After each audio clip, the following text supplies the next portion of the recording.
Hey guys, my name is Mark.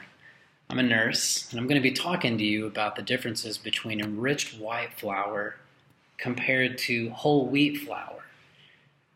I'm a nurse, and I've had about 5 years experience in the medical field, and I've had a lot of training on nutrition. It's part of what I do every day when I teach patients that come into the emergency department how they can deal with their diabetes, their high blood pressure, or obesity, or just advanced age. A lot of people eat bread, and a lot of people eat white bread. It's something that tastes fantastic. It's There's no doubt about that, but it's something that is not necessarily the best food option for you. And so it's something I wanted to talk about. Anytime you're looking to buy food, generally speaking, you go to an aisle and there's 100 options. If you go to the bread aisle in any supermarket, you're going to have an entire aisle, sometimes both sides, just completely saturated with bread options. A lot of those bread options are expensive, and they may or may not have the ingredients that you are paying for. They're filled with sugar and enriched white flour. And I want to show you something now that's very common. It's in every household. I've got it in my cupboard. My children love it. It's Cheez-Its. And the very first ingredient, here as I sit on my soapbox, enriched white flour. Now, in very small moderation, it's really not going to change that much unless you're a diabetic, unless you have some type of, underlying issue. But I want to show you something here. The very first ingredient on this bread that I own, let's see if I can get up here where you can read it. Whole wheat flour. And if you take a closer look at all the ingredients, a little bit of a glare, all the ingredients, they're organic, and it's mostly seeds, with the first ingredient being whole wheat flour. Now, why do I keep stressing about this first ingredient? Well, in America, food that is sold in supermarkets has to be evaluated by the USDA. Those foods have to, when they're marketed, they have to list the most common ingredient first. So when you look at a food product, for instance, Cheez-It box, it's got all this marketing in front of it, and then very small on the side, it's got the ingredients. The very first ingredient in the Cheez-Its is enriched white flour. Now, what does that mean, enriched white flour? Well, enriched white flour means that the flour has been processed to the point that it has been rendered subpar nutritionally. And so that the USDA has regulated that these companies, when they use this flour, they must add back vitamins and minerals just for overall public health. You can spend very little, it's a little more money, and you can get food products that have the very first ingredients whole wheat.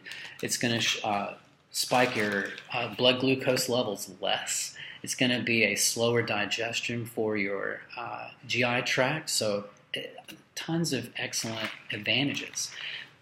How do you make the right decision, though, about which bread to get? Because like we said before, you go to a bread aisle and there are just too many options, and a lot of people buy what their parents bought or what their friends buy, and they just they don't really branch out much. There are websites you can look at that are solid websites that can give you an inside advantage. One of them is nutritiondata.self.com, and it's got a profile like the one you can see here it's got amino acid profiles, vitamin and mineral profiles, nutrition data, more nutrition data than you need. It's an excellent source. I use it personally when I'm explaining things to patients, when I have the time to sit and explain to them, why would this food be better for you than, say, Cheez-Its? If you are a diabetic, like you can't sit and eat a box of that, but you could have a slice or two of this bread, and why? Another website is nutrawiki.org, and so that is a nonprofit website. Another excellent source, and it actually compares and contrasts foods. So you can put in enriched white flour compared to whole wheat flour and look at the different aspects of those foods and compare them side by side. computer froze on me. Another good website is foodfacts.com, and that's where you can actually look up remotely from your computer actual nutrition labels and ingredients on virtually any food found. For instance, I looked up white bread, Wonder Bread, something that you see pretty much at gas stations and supermarkets. It's a very common white bread. And it's startling to see just how much of it is actually sugar. So quality ingredients, whole wheat flour versus enriched white flour. The other problem with things that have enriched white flour lacks flavor, lacks sustenance. So another common thing that companies will do to mitigate this loss of flavor is they will add in high fructose corn syrup.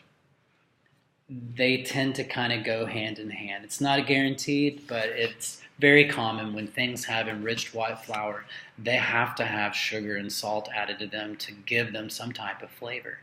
And a lot of your wheat breads, your whole grain breads, they will have molasses, or they'll have salt added to it, but it's not in the same quantities, because that is a rawer grain and it will have a higher intensity of flavor. So if you want to make better decisions for your family or for your own personal health, check out those websites. Again, it's nutritiondata.self.com. That has excellent profiles like glycemic profiles and macro profiles. You can look at NutraWiki.org, where you can actually compare foods, one side by side. And you can also go to foodfacts.com, where you can actually look up the nutrition label and read the ingredients, because those ingredients are going to tell you more than what the company may or may not want you to know, because this is marketed for children. That's why I bought it. It's a way for me to teach my 2- and 3-year-old boys the alphabet, and it's something they can eat, but we don't let them eat the entire box. This bread, they have spent a good amount of the real estate on the front of their bag bragging on their strong nutrition profile. It's got good protein. It's got excellent whole grains. This is a better option for you long term, whether you have diabetes or not. Thank you.